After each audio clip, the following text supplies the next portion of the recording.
Ada juga yang dengan dalih ini pesantren untuk anak-anak yatim dan duafa. Itulah jadi tujuannya itu, Pak. Terus saya bilang, kalau tidak berduit jangan mau buka sekolah. Gontor aja pernah tidak buat macam ini, meminta-minta sama orang belum ada lagi. Yang sekarang inilah, kalau tidak ada duit jangan bangun pondok tahfiz, jangan bangun pondok pesantren. Ini sibuk minta-minta sama orang. Jadi itulah dijual terus untuk anak yatim dan duafa, yatim dan duafa, yatim dan duafa. Akhirnya ditaruhnya lah di pom-pom bensin anak-anak santrinya tuh. Terus saya tanya, kapan belajarnya anak-anak tuh? Kalau disuruh minta-minta di pom bensin, bawa kotak satu untuk pesantren ini, kan ada tulisannya tuh, Pak. Saya ketemu kiainya, Bu. A'udzubillahi minasyaitonirrajim. Bismillahirrahmanirrahim. Assalamualaikum warahmatullahi wabarakatuh. Innal hamdalillah nahmaduhu wa nasta'inu wa nastaghfiruh wa na'udzu billahi min syururi anfusina wa min sayyiati a'malina. May yahdihillahu fala mudhillalah wa may yudlil fala hadiyalah. Asyhadu an la ilaha illallah wahdahu la syarikalah wa asyhadu anna Muhammadan abduhu wa rasuluh. Allahumma shalli wa sallim wa barik ala hadzal nabiyil karim wa ala alihi wa sahbihi ajmain. Bapak-bapak pengurus masjid yang saya hormati, alim ulama, tokoh masyarakat, cerdik pandai, Bapak Ibu, orang tua yang saya muliakan, hadirin hadirat yang semoga kita semua senantiasa dirahmati oleh Allah. Bersyukur kita kepada Allah dengan mengucapkan alhamdulillahirabbil alamin atas nikmat iman yang Allah karuniakan sehingga ringan hati Bapak Ibu untuk duduk menjelang waktu syuruk ini. Semoga apa yang Bapak Ibu lakukan ini menjadi sebab mudah-mudahan yang sakit disembuhkan oleh Allah, yang dalam keadaan sulit mudah-mudahan dimurahkan rezekinya oleh Allah. Bersolawat kita kepada Rasulullah sallallahu alaihi wasallam dengan ucapan Allahumma shalli ala sayyidina Muhammad wa ala alihi washabbihi wasallim. Semoga dengan ringannya lisan kita ini bersolawat kita mendapatkan syafaat di yaumil akhir kelak. Bapak Ibu yang saya muliakan, diceritakan oleh Imam Abu Hanifah ketika beliau keluar dari rumah hari itu, terdengar dia dari sebuah rumah yang terbuka jendelanya orang yang sedang merintih karena keadaan hidupnya. Didengar oleh Imam Abu Hanifah, dia mengatakan, duhai sungguh malang nasibku ini. Tidak akan ada orang yang lebih malang hidupnya daripada aku. Nah, inilah kebanyakan manusia itu. Kalau dia dapat masalah, dia selalu merasa masalah dia lebih berat daripada orang lain. Kalau kita bersyukur, kita terasa nikmat kita akan ditambah oleh Allah, sehingga kita bisa mendapatkan hikmah dari sebuah musibah yang menimpa kita. Tapi kalau orang kufur, azabku sangat pedih, itu makin dia mengeluh, maka hidupnya akan semakin susah. Itu bahayanya kita mengeluh itu, Pak. Bapak punya karyawan, dia ini pengeluh, itu nampak dari jalan dia. Makanya orang yang suka mengeluh itu mudah berhenti kerjanya, karena dia langsung nampak, Pak, dari cara dia. Sehingga akhirnya Bapak akan berpikir, ini harus aku berhentikan. Nah, itulah yang membuat orang-orang rajin sholat itu banyak diberhentikan orang kerja. Karena nampak kalau orang mengeluh itu langsung terlambang di badannya, cara jalannya, ketika disuruh agak lain mukanya, itu yang membuat orang memberhentikan dia. Tapi kalau kita lihat, Bu, ya, orang yang bersyukur itu, saya pernah melihat anak cucian sepeda motor karena sering duduk di situ waktu itu, Pak. Asal Honda trail yang habis balap tuh masuk ke tempat cucian tuh, pasti yang namanya Samsul itu yang disuruh anak-anak tuh nyuci, kawan-kawannya. Asal masuk yang kotor-kotor tuh, Sul, cuci. Dan Samsul ini selalu mencuci dengan tulus, nampak dari gerakan tubuhnya. Sehingga karena gerakan tubuhnya bersyukur, orang yang mencuci Honda ini pun tidak pula buruk-buruk, Pak, tetap dilebihkannya terus. menengok Samsul murah rezekinya, akhirnya kawan-kawannya asal datang Honda kotor mereka lah nyuci Pak. Rupa tidak ada dikasih orang tip. Itulah beda ketulusan tuh Pak. Tidak bisa kita misalnya untuk mendapatkan ini, tengok orang mendapat ini kita inginlah seperti itu. Tidak bisa. Ketulusan kita itu sampai ke hati orang. Itu dibilang orang gaibnya itu Bu ya, hati, sesuatu yang dari hati akan mengenai hati. Makanya orang bisa tahu Pak ini nyumbang nih agak pamer sedikit nih Pak, karena terlambang di cara dia. Nah kalau orang mengeluh seperti ini Pak, itu yang membuat hidupnya tambah menderita. Dari pagi ke pagi aku belum makan, kata dia dalam keluhannya itu. Siapakah seorang yang akan menolongku keluar dari permasalahanku ini? Mendengar itu Imam Abu Hanifah pulang ke rumah, dibuatnya lah surat, tapi sekaligus dikasihnya uang. Nah, jadi dari sini kita belajar kalau menasehati orang tuh jangan pula nasihat aja yang masuk, dikasih juga dia. Cobalah kadang Bu ya, ada orang cerita sama ibu, udah 2 hari ini aku nak makan Kak, anak-anak aku pun juga. Kalau mau murah rezeki kita baca surah Al-Waqiah setiap malam. Orang udah jelas lapar Pak, disuruh baca surah Al-Waqiah. Itu bawa sholat duha minimal 2 rakaat, murahlah rezeki itu. Orang udah jelas lapar Pak, duit dikasih baru dikasih amalan. Sehingga kata Rasulullah Bu, jangan beri nasihat kepada orang yang tidak meminta. Nah, jadi kalau rasanya tidak akan ada yang kita kasih, jangan nasihati orang. Memang bagus menasehati itu, tapi harus ada dulu apa yang membuat dia mau dinasehati. Nah, ini salah satunya materi lah, kasih Pak, baru bisa menasehati. Kemudian ditulislah oleh Imam Abu Hanifah surat, bukan begini caramu untuk meminta pertolongan. Kau mengeluh dan kau sudah tidak menerima lagi takdir yang ditakdirkan Allah kepadamu. Ini adalah kesalahan besar. Karena kalau kita mengeluh berarti kita menganggap Allah salah, kita benar. Bukankah kau sudah dikasih Allah kesehatan, anggota tubuhmu yang lengkap? Kenapa tidak dengan itu kau berusaha? Nah, ini Bu ya, kita itu banyak terlalu mengasihani diri, sehingga seolah-olah sudah tidak ada lagi jalan lain. Udah dikasih Allah kau akal, kenapa tidak kau gunakan? Mohonlah pertolongan Allah dengan kau berusaha menggunakan akal dan tenaga. Jadi tidak dipungkiri Pak, menggunakan akal, tenaga, kemudian tawakal kepada Allah. Ibu sakit bawa berobat, itu tanda kita menjalankan apa yang disuruh oleh Rasulullah. Kalau ada sesuatu yang meragukan, tanya kepada ahlinya. Kita sakit, ahlinya dokter. Jangan ke kawan kita cerita Bu, kawan kita tidak dokter, bertambah penyakit kita nanti Pak. Agak sakit dadaku sebelah kiri ini, macam itulah gejala keponakan aku yang meninggal 2 hari kemarin tuh Bang. Macam abang itu, itu yang membuat kita bertambah penyakitnya dia. Dan dikasih Allah akal, dikasih kemampuan, berusaha. Orang kan banyak melakukan kejahatan tuh selalu mengatakan ya macam mana lagi Ustaz, pengeluaran besar, kalau tidak gini cara kita Ustaz, tidak dapat. Sementara saya lihat ada Bu, orang berpikir ya, gaji aku rendah, bagaimana supaya bertambah penghasilan aku sementara pengeluaran aku besar. Contoh kalau salah saya ada tentara di Pekanbaru ini akhirnya buka jualan mainan online di awalnya Pak. Jualan mainan sampai sekarang istrinya pun buka grosir besar mainan Pak. Di Pekanbaru ada, Payakumbuh pun ada. Jadi berpikir dia, ada polisi yang pangkatnya tinggi yang jual kue di pinggir jalan Pak. Pulang kerja jualan kue. Pangkat tinggi, banyak penghasilannya sekarang.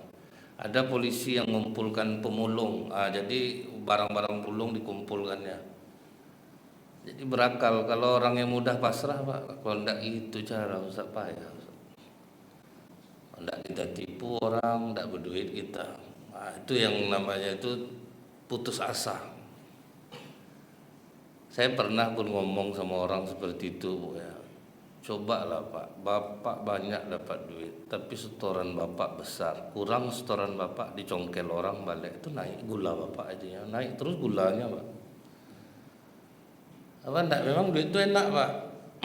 Setoran tersikit nyetor congkel orang balik. Nah, itulah kerja terus Bu.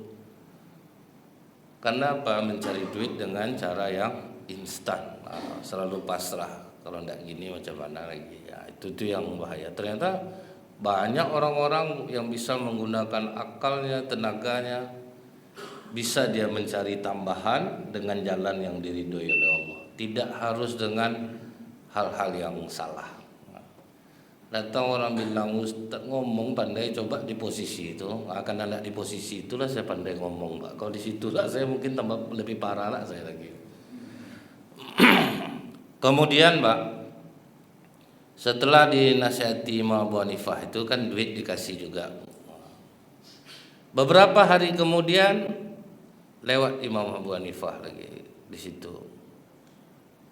Udah tidak ada lagi Pak keluhan yang mengatakan tidak ada yang lebih berat masalah dariku. Cuman masih sama juga Bu. Ya Allah, pakai Allah lagi Pak. Antarkanlah kepadaku bungkusan seperti bungkusan yang beberapa hari yang lalu. Kata Imam Abu Hanifah, ini pemalas rupanya, ini bukan susah hidupnya. Jadi kalau ada orang, kata Umar bin Khattab Bu, apabila kalian melihat peminta-minta setiap hari orangnya sama, berarti dia bukan fakir miskin, tapi penumpuk harta. Jangan dikasih. Di Jogja, siapa yang ngasih pengemis di jalan didenda 40%. Rupanya udah ada tulisan dekat SKA tuh Pak, di jalan tuh dulu, undang-undang nomor berapa itu, dilarang ngasih pengemis. Cuman kadang kita ini yang agak bandel gitu ya Bu ya, Allah ngasih 1.000, nggak kan miskin kita. Dikasih pun 1.000, nggak juga kan kaya kita. Akhirnya efeknya apa Bu? Bertambah banyak lah dia. Itu efeknya jadinya Pak. Di Ponegoro itu dulu kan tidak ada orang tegak-tegak pinggir jalan. Semenjak ada yang ngasih Pak, baru ramai Bu. Apalagi hari Jumat tuh. Jadi jangan kebaikan yang kita buat mendatangkan mudarat yang lebih besar. Itu kebaikan yang melahirkan mudarat yang lebih besar Bu. Ponegoro itu penuh tuh Pak, gerobak satu duduklah dia dari pagi sampai sore. Lumayan juga penghasilannya Pak. Kalau tidak lumayan tidak mungkin dia duduk situ. Besar penghasilannya. Nah ini dulu pernah orang memprotes tuh, apa pula salahnya dikasih orang sedekah ditahan-tahan. Nah itulah gunanya agama nih Bu. Dikasih tahu oleh Allah, wa'budullaha wa la tusyriku bihi syai'a wa bil walidaini ihsana wa bidzil qurba wal yatama wal masakin. Nah, kalau mau ngasih itu orang tua dulu, karib kerabat kandung, orang-orang dekat, yatim yang kerabat, orang miskin yang kerabat. Nah, supaya tepat sasarannya Pak. Itu maksud ayat itu sebetulnya Bu. Jadi jelas supaya tepat sasaran. Karena orang miskin dalam Islam ini Pak, dia kekurangan tapi dia tidak mau meminta-minta. Dan yang tahu itu tentu RT, RW tempatan. Nah, itulah kalau dekat-dekat sini tahu kita keadaannya Bu. Itu yang bagus untuk dibantu, itu jelas tepat sasarannya. Nah karena Imam Abu Hanifah mengetahui dia pemalas, baru masuk Imam Abu Hanifah dinasihati dia. Bukan seperti ini cara kau meminta kepada Allah. Berarti kalau kau seperti ini, kau ini pemalas. Dan diingatkan oleh Imam Abu Hanifah, dulu di masa Umar bin Khattab Pak, pernah orang rajin dia zikir di masjid, zikir minta rezeki ke Allah, kan diusir oleh Umar. Itulah sejarah Umar mengusir orang duduk di masjid. Kalian bilang langit itu menurunkan emas dari atas. Duduk-duduk aja kalian berzikir, keluar kalian, disuruh keluar karena memang pemalas. Betul Bu, kita ini sudah ada rezeki itu yang diantar oleh Allah. ada yang kita jemput. Cuman orang lebih banyak lah suka diantar rezekinya Pak, sehingga jadi pemalas ya. Dulu ada pedagang namanya Al-Balkhi. Jadi dia ini punya guru, nama gurunya itu Ibrahim bin Adam. Seharusnya dia berangkat ke Syam itu 3 bulan Pak, berangkat pulang 3 bulan. Tapi baru seminggu balik dia balik Pak.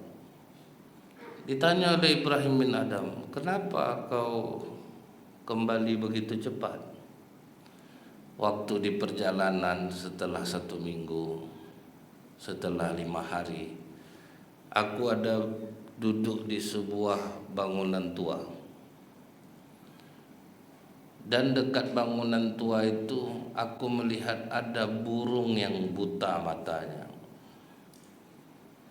Sampai aku berpikir bagaimana lah burung buta ini mendapatkan makanan. Disitulah aku takjub, rupanya ada burung yang lain yang terbang mengantarkan makanan untuknya dan menyuapkan ke mulutnya. Dari situ aku berpikir, sedangkan burung butanya aja diantarkan rezekinya, kenapa aku harus bersusah payah berdagang? Makanya aku kembali lagi. Maka kata Ibrahim bin Adam, mana menurut kau yang lebih mulia, burung yang buta itu atau burung yang ngasih makanan? Tentu burung yang ngasih makanan. Jadi kau mau jadi burung yang buta itu, tangan di atas lebih mulia daripada tangan di bawah. Baru balik dia jualan balik. Itu yang orang sering salah arti itu. Jadi memang betul, duduk-duduk aja kita ada rezeki kita tuh Pak. Cuman itulah hina kita jadinya. Karena memang kita itu diberi kemampuan untuk berusaha. Itu yang pernah saya sampaikan. Ada satu masjid di Pekanbaru nih, saking enaknya makan di masjid tuh Pak, sampai tidur masjid dia ada sekitar 8 orang tuh. Akhirnya memang jaya dia hidup di masjid tuh. Namanya kita di masjid ini ada aja rezeki Pak, ada aja orang antar makanan, ada yang antar. Cuman efeknya jadi apa Pak? Jadi pemalas orang-orang itu. Sampai berkelahi lah sama pengurus. Kalian tinggal di masjid, membersihkan masjid pun dia tak mau. Yang betul-betul jadi pemalas dia. Jadi orang memandang benci kepada mereka itu Pak. Kalau terbantu juga dia di masjid tuh mau nolong-nolong marbot, bersih-bersih jadi juga lah. Ini betul tidur. Karena memang ada orang yang sering ngajak-ngajak mereka makan, senang nengok dia di masjid. Cuman dia hina. Ternyata bukan hina di mata masyarakat, pantas istri mereka benci kepada mereka Pak. Pantas tidur di masjid dia macam ini, lakinya selama ini tidak mau mencari Pak kan. Pengeluaran bertambahnya terus tidur di masjid Pak. Dan rupanya 88-nya udah ditinggalkan sama istrinya masing-masing Pak. Itu efeknya tuh. Kalau salah dalam memahami agama ini ya Bu ya, aku zikir dapat aku makanan, ngapa aku harus bekerja? Itulah jadi hina jadinya. Jadi Imam Abu Hanifah ini menasehati orang ini agar dia mau bekerja. Kalau kita ingat lagi Pak, Rasulullah cara mengajar sahabat seperti apa Bu? Pertama datang orang meminta kepada Rasulullah, ya Rasulullah, berikan aku uang untuk bisa membelikan makanan untuk istri dan anakku karena aku tidak punya pekerjaan. Dikasih oleh Rasulullah Pak. Besoknya orang yang sama datang lagi, belum dapat kerja kok lagi, belum ya Rasulullah, dibantu lagi sama Rasulullah. Besoknya jumpa oleh Rasulullah, dia minta dengan orang, dipanggil Rasulullah, dia sini kalau belum juga kau dapat pekerjaan lagi, belum ya Rasulullah. Tuh ngasih makan istri kau tiap hari minta-minta macam ini kau. Iya ya Rasulullah. Apa yang ada di rumah kau? Yang ada tempat nampung air ya Rasulullah. Bawa gentong itu kemari. Dibawanya lah gentong itu. Begitu gentong sampai ke tangan Rasulullah, diangkat oleh Rasul, dilelang. Siapa yang mau beli gentong air ini? Berapa ya Rasulullah? Yang nawar paling tinggi. Ada yang nawar 1 dirham, 2 dirham, 3 dirham, akhirnya terjual 4 dirham, sekitar 360.000. Kalau 1 dirham perak itu 90.000 sekarang. Dibuat duit 360.000 itu separuh disuruh Rasulullah, ini nanti kasih untuk istri dan anakmu. Yang separuh lagi dibelikan Rasulullah kapak sama tali. Mulai hari ini kau jangan meminta lagi.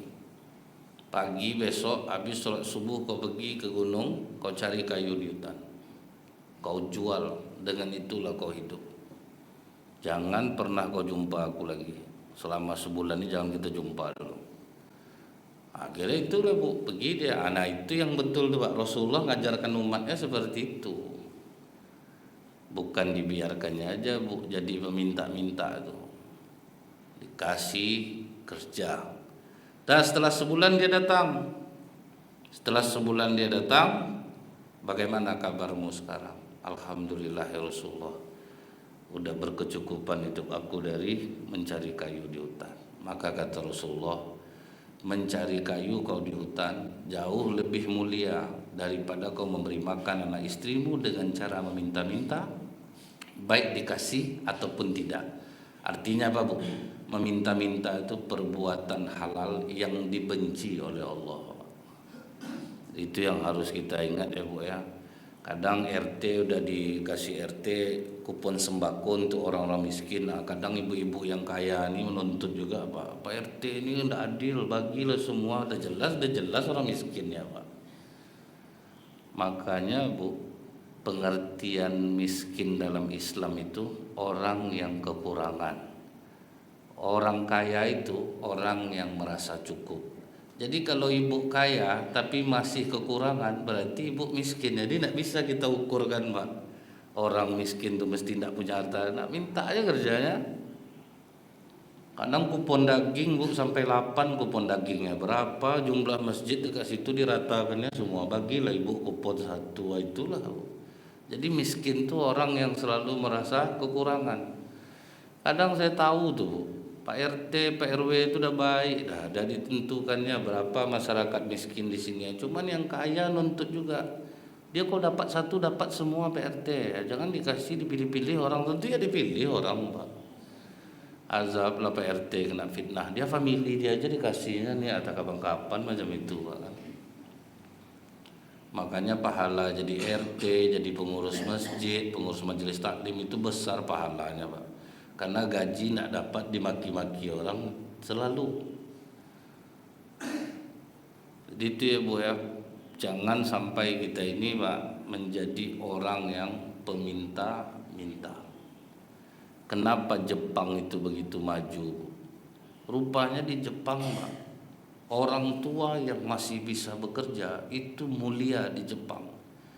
Jadi jangan heran Bapak nengok orang tua kerja di swalayan, terbungkuk-bungkuk, dorong gerobak, itu merupakan prestasi bagi mereka Pak. Jangan coba dikasihani, dikasih duit Bu, marah orang tuh Pak. Orang Jepang benci sama tip. Naik taksi dikasih orang tip, ngamuk dia Pak. Saya udah punya pekerjaan. Nah, itu kalau orang Indonesia deh segitu aku dikasih ya, parah. Nah, udah dikasih ndak lah bersyukur. Maka Jepang tuh maju. Sebab apa? Dia kurang, tidak suka meminta-minta. Kalau orang Indonesia ini ya tidak dapat diolahnya orang malah Pak. Itu payahnya tuh. Jadi sampai dibilang orang Bu ya, di negara lain agama Islamnya sedikit tapi ajarannya jalan. Di Indonesia yang beragama Islam banyak tapi ajarannya dipancung oleh umatnya sendiri. Itulah maksudnya tuh. Dipancung oleh umatnya sendiri. Dari sisi pekerjaan Pak, orang luar sangat menghargai tenaga orang yang dikeluarkan. Saya heran, saya tanya, kalian mau kemana nih ngurus-ngurus paspor nih? Kami mau ke Australia, ada yang ke Kanada.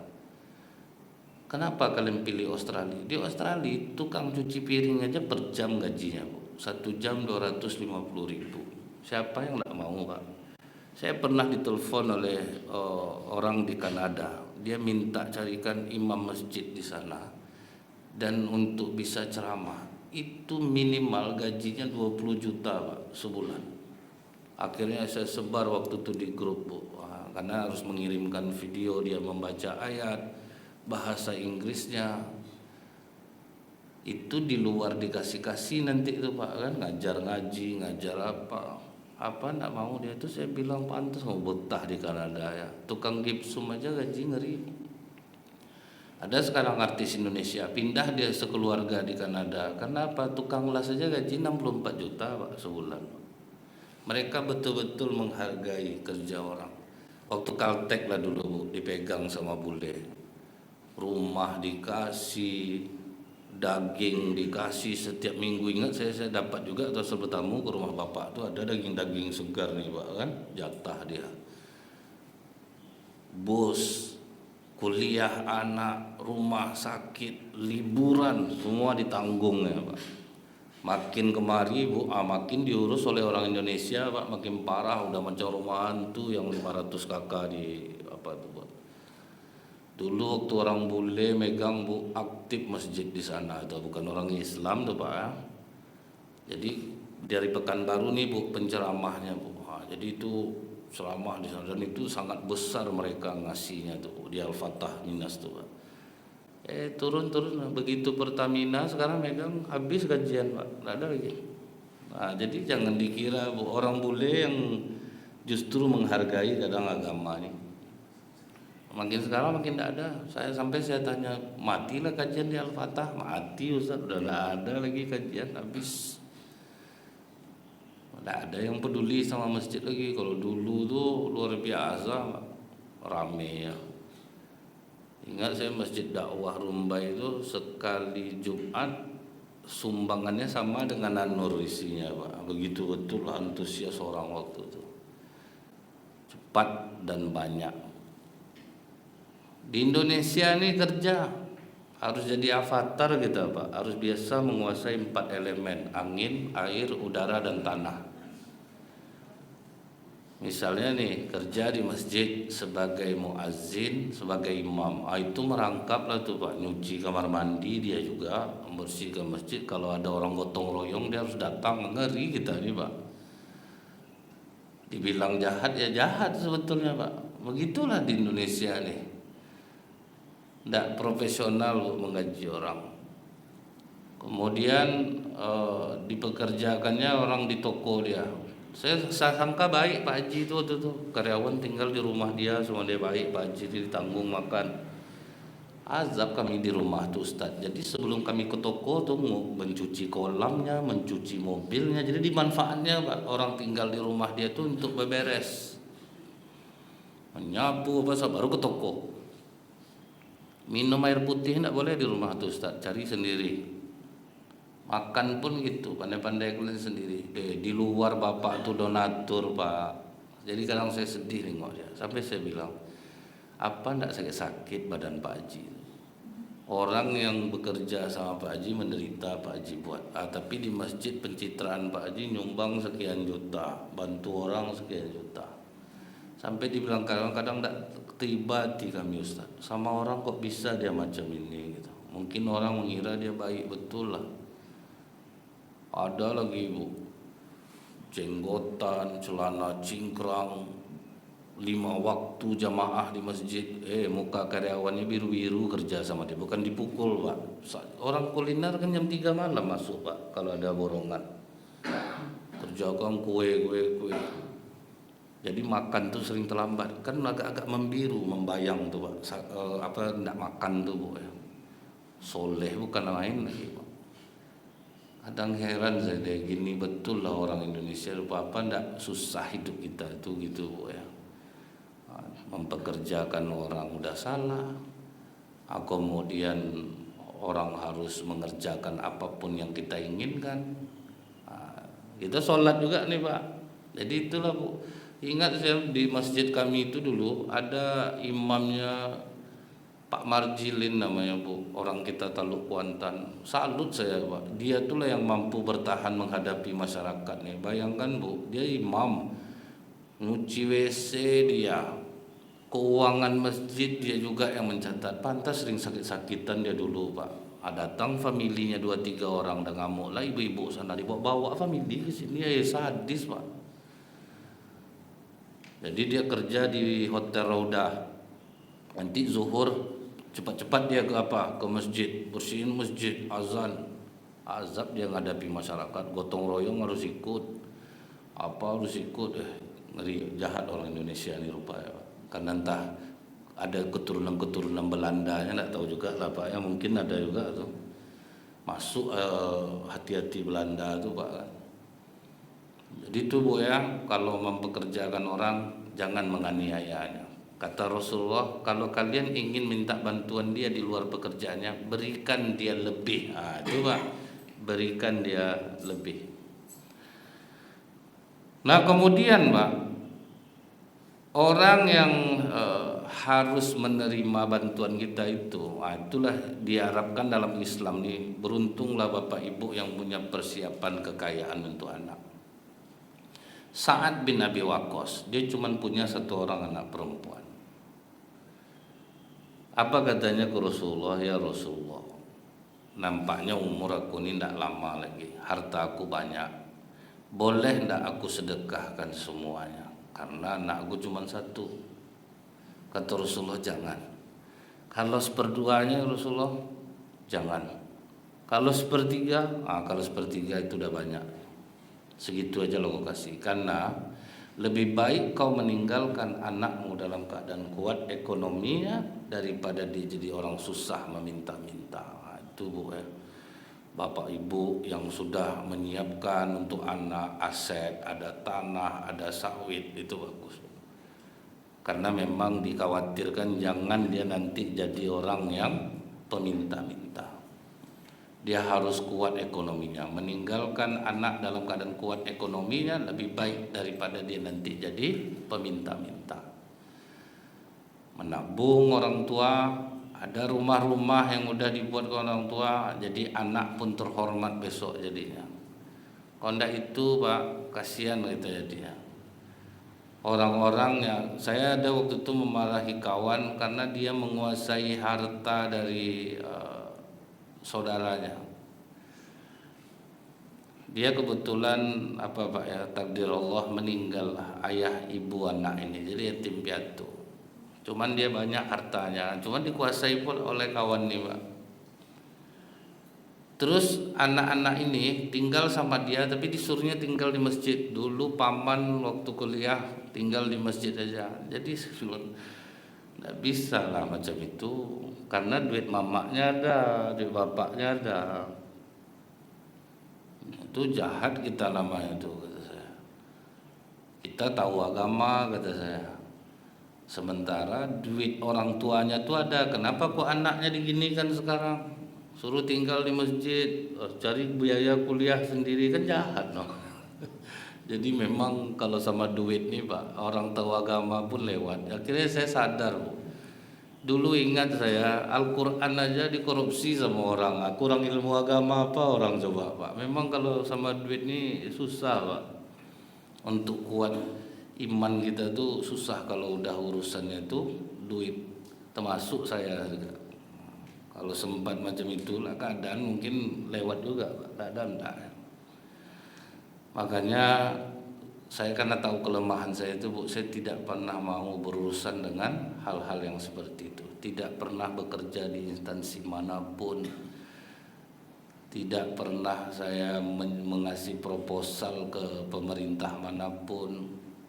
Jadi dari dulu tuh memang merintis bisnis lah kami Pak. Karena saya tahu suatu saat kita akan diundang orang nggak punya duit ngundang kita. Gimana kita harus punya stok. Merintislah usaha, duduk tegak dari tahun 2003 merintis usaha. Karena saya takut kalau sempat saya dekat sama pemerintah, saya pasti jadi penjilat Pak. Orang tipe saya ini hari ini Pak, congok sama duit nih Bu. Karena saya udah tahu nih Pak, tipe saya ini bahaya kalau sama duit. Jadi saya harus mencari sendiri. Karena kalau saya lihat waktu itu Pak, terhina saya rasa Pak. Ada kiai, waktu itu saya ceramah di Masjid Raya Senaplan, acara Pemprov, waktu itu masih Pak Syam. Dia mau ngasih proposalnya, sampai mencium tangan Pak Sam Kiai ini Pak. Apa nak malu kita nengok ya Pak. Pak Sam sendiri malu Pak. Kenapa? Dia sangat berharap nanti proposal itu cair. Jadi rela menghinakan diri ya. Itulah. Jadi peminta-minta ini banyak jenisnya Bu. Orang-orang punya pondok pesantren pun ada juga jadi peminta-minta. Ada juga yang dengan dalih ini pesantren untuk anak-anak yatim dan duafa. Itulah jadi tujuannya itu Pak. Terus saya bilang, kalau tidak berduit jangan buka sekolah. Gontor aja pernah tidak buat macam ini, meminta-minta sama orang belum ada lagi. Yang sekarang ini lah, kalau tidak ada duit jangan bangun pondok tahfiz, jangan bangun pondok pesantren. Ini sibuk minta-minta sama orang. Jadi itulah dijual terus untuk anak yatim dan duafa, yatim dan duafa, yatim dan duafa.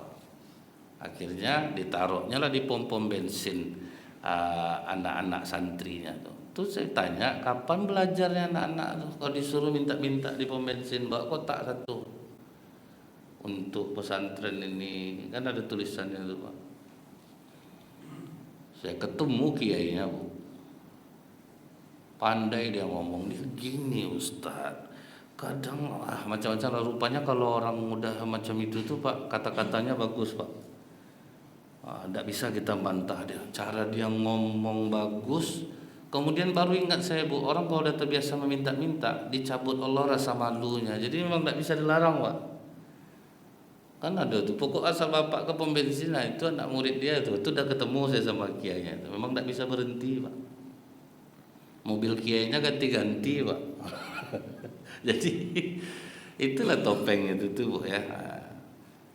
Makanya lebih baik meninggalkan anak dalam keadaan kuat ekonominya.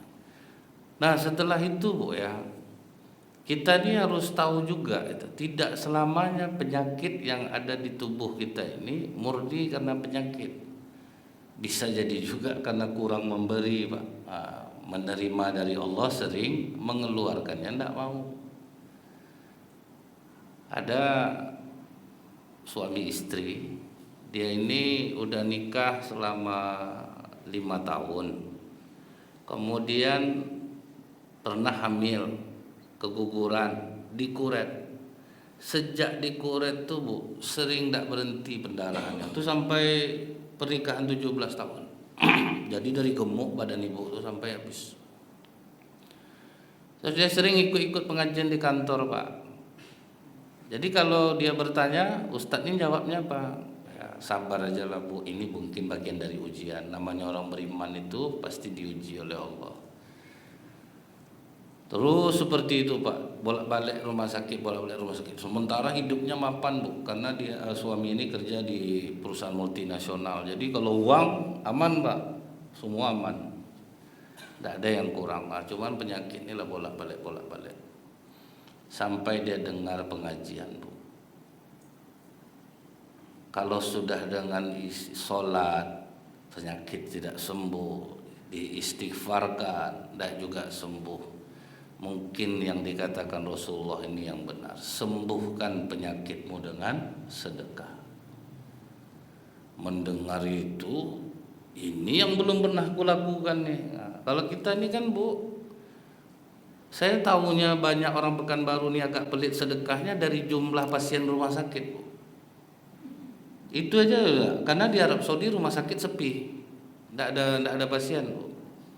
Rata-rata kalau dokter ditugaskan di Madinah, di Mekah, banyak yang minta mundur Pak, karena bisa duduk tidur.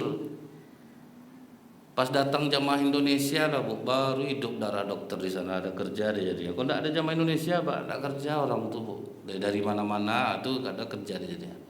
Sebab orang Indonesia ini suka soleh sendiri, ada duit berangkat umroh, tetangga susah tidak terbantu Pak. Jadi asal ada duit berangkat umroh. Jadi soleh sendiri, suka soleh sendiri. Tidak mau nolong orang gitu. Jadi tidak manfaat hartanya untuk orang lain. Makanya tuh banyak penyakit orang Indonesia nih. Coba lah Pak, rumah sakit Safira dari 2 pintu ruko sampai sebesar itu. Berarti kan banyak peminatnya. Awal bros udah 3 Bu. Cuman orang tidak juga mau sadar gitu. Begitu ibu nih tahu, rupanya selama ini karena dia tidak tahu, dia istighfar juga ke Allah, minta ampun ke Allah. Rupanya jalur yang ini belum, Pak. Pulang ke rumah ditanyanya ke suaminya, kita sedekah banyak yuk bang, untuk apa? Supaya sembuh. Sambil kita besok mau cek ke dokter, kita singgah dulu lah ke tempat apa, lembaga zakat. Pergilah dia bu, sebelum ke dokter singgah ke lembaga zakat itu. Ditanyanya, apa benar sedekah itu bisa menyembuhkan penyakit? Sebentar ya bu ya, saya panggil guru saya dulu. Lalu ustadznya pak menjelaskan. Setelah dijelaskan ustadz nih, makin kuatlah hatinya. Saya ini ada penyakit, ini totalnya sudah 17 tahun. Jadi saya bolak-balik rumah sakit. Ini saya mau ke rumah sakit nih, mau cek. Jadi saya sempatkan ke sini dulu. Saya berniat semoga dengan sedekah saya ini disembuhkan Allah penyakit saya. Dibimbinglah oleh ustadz tuh bu. Pertama mendoakan diri dia sendiri, kemudian baru didoakan mana yang diucapkan dia sendiri, diucapkan kemudian dibacakan doa oleh ustadznya. Setelah itu baru mereka pergi ke dokter. Sampai di dokter sudah dicek, pulang dari dokter itu pak, bukan berkurang penyakitnya, bertambah, pendarahan jadi banyak. Sampai kata suaminya itu, tidak apa-apa, yang penting kita jalankan dengan cara berdoa, udah sedekah, udah pasrah aja lagi. Sampai spray kamar itu habis darah, udah payah dia jalan. Nah pagi besoknya pengen ada keluar sesuatu rasa dari perutnya nih pak. Oh susah payah dia masuk kamar mandi, begitu di kamar mandi keluar dari kemaluannya daging. Bukan dari dubur yang keluar pak, dari kemaluan yang keluar daging. Takut dia bu, dicucinya daging tuh pak, dibungkusnya pakai plastik, dibawanya ke dokter tuh. Kemudian dicek sama dokter, sebentar ya bu ya, nih saya lihat dulu ke lab. Setelah lihat di lab, kok bisa tidak terdeteksi ya daging kanker rahim ini selama ini. Rupanya gara-gara kena kanker rahim itu pak, pendarahan itu terus, tapi tidak pernah tercek. Dan dokter tuh geleng kepala, kok bisa keluar daging ini ya, tidak pernah tercek. Rupanya ada daging kanker itu di perut dia. Nah itulah dahsyatnya orang mau berbagi itu ya bu ya. Jadi Islam ini luar biasa bu. Begitu orang-orang di Arab Saudi menjalankan hal ini, memang terbukti pak, jarang orang sakit di sana. Kita sakit di sini ya sibuk juga, sedekah 2.000 aja pak, mana mau pak, 2.000 selemo yang sembuh tuh. Memang harus buang-buang besar pak. Saya udah kena nih bu, saya pokoknya kalau udah sakit badan saya ini pak, saya langsung introspeksi diri pak, di mana saya kena ya. Bulan kemarin saya ceramah ke Kasikan, saya ada jadwal di Kasikan, satu lagi ceramah di Kuansing. Karena saya mulai hitung-hitungan dengan dakwah ini pak. Nah, ini karena sebetulnya karena ada pengalaman buruk, sebetulnya itu tidak boleh dakwah ini dipatok berapa pak. Karena saya kena, saya ceramah di An-Nur, Nuzul Quran, An-Nur Provinsi Riau. Dan mereka tidak ngasih pak sesuai yang dijanjikan waktunya, sampai hari ini itu tidak keluar. Udah gantilah PJ nih pak. Sementara kawan-kawan saya pengurusnya di situ pak, ini gimana nih? Sampai bulan berapa saya nunggu? Yang membuat saya tersinggung, tak taunya acara besar pak, ngundang Ustadz Das'al Latif, Ustadz Lukman, kan tak mungkin itu tidak dibayar.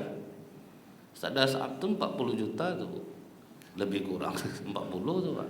Tentu terkecil hati saya. Nah jadi saya takut kena.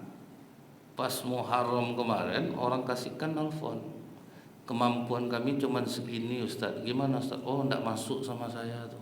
Itu jahatnya saya pak, saya takut kena. Kalau mau seginilah, nantilah kami bincang Ustaz, berapa susahnya orang tuh ngumpulkan duit kira-kira tuh pak. Itu enggak saya perhatikan, saya takut kena nih. Ini saya betul nih, inilah menurut saya. Akhirnya mereka penuhi bu apa yang saya minta. Kemudian orang Kuansing juga gitu, kami segini bisa Ustaz. Oh kalau segitu enggak masuk sama saya. salah 5 jam nih dari Pekanbaru, saya harus sekian. Tunggu lu Ustaz, berunding lah kami dulu. Wah, udah itu dia ingin juga selama ini nengok di YouTube aja. Biarlah kita jumpa. Kira mau dia Pak. Semangat lah saya, lumayan nih Pak duitnya Pak. 2 hari duduk sebulan lah tibanya Pak ya. Bisa duduk untuk sebulan 2 bulan. Berangkat kasihkan 3 jam, pulang 3 jam, jam 2 malam. Subuh saya ceramah, paginya langsung ke Kuansi. 5 jam pulang, 5 jam pergi, 5 jam pulang. Bangun subuhnya Pak, tidak bisa jalan saya lagi. Itu Pak, tapi saya langsung mikir Bu, ini bukan gara-gara sakit di kaki nyetir mobil nih, ini ada yang salah nih. Nah, cara ngobatinya gimana Pak? Berapa niat orang tuh pertama ngasih saya, sisanya saya sedekahkan semuanya Bu, baru bisa sembuh Pak. Karena orang tuh sanggupnya kan yang pertama itu Pak. Jadi buanglah separuh yang lumayan besar tuh Bu, baru mau dia sembuh. Jadi kalau kita dikasih Allah sakit-sakit, coba aja introspeksi diri dulu. Kadang kita nih Bu ya, merenovasi rumah habis ratusan juta, ikhlas Pak. Pergi belanja ke mall, tertarik sama baju, sama sepatu, ikhlas belanja semuanya. Ngasih cucu 50, 100, ikhlas. Pergi liburan, makan-makan habis ratusan ribu, ikhlas. Tiba ke masjid Bu, 5.000, 10. Doa nak tanggunglah panjangnya Pak. Udahlah sedikit ngasih, doa panjang pula Bu. Ada yang banyak ngasih, harus disebutlah namanya. Kalau tidak disebut merajuk dia Pak. Ada lagi yang paling banyak ngasih di masjid macam dialah punya masjid, jadi udah susah Bu. Yang besar ngasih dia merasa berkuasa lah di masjid. Saya ketemu orang ini semua Pak. Dia jadi donatur besar di masjid itu Bu. Dia ngatur semuanya Pak. Sampai tidak ada guna pengurus lagi, pendapat dia aja yang harus diterima. Itu tidak sedikit di Pekanbaru tuh. Pokok di Pekanbaru ini Bu, tidak sedikit seperti itu donatur. Bahkan ada dia tidak suka sama imam, dimintanya imam itu berhenti. Untung ketua masjid mantap, minta maaf kami Pak Haji, ke imam kita tidak salah. Kalau tidak mau saya nyumbang sini lagi. Terus terang sedih kami ini Pak Haji, kalau Pak Haji nak nyumbang. Masalah Pak Haji besar nyumbang kami. Tapi kalau untuk memberhentikan imam, minta maaf Haji, tidak bisa. Itu bagus Bu. Saya perhatikan tuh Bu ya, dia yang berkuasa di masjid itu. Itu kan tidak terjadi di sini Pak, maka saya sampaikan. Kalau terjadi sih tidak mungkin lah saya bilang Pak, menyinggung orang saya namanya tuh, karena di sini tidak lah tuh.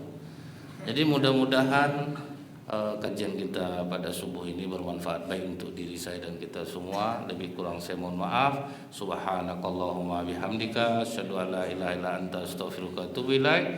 Assalamualaikum warahmatullahi wabarakatuh.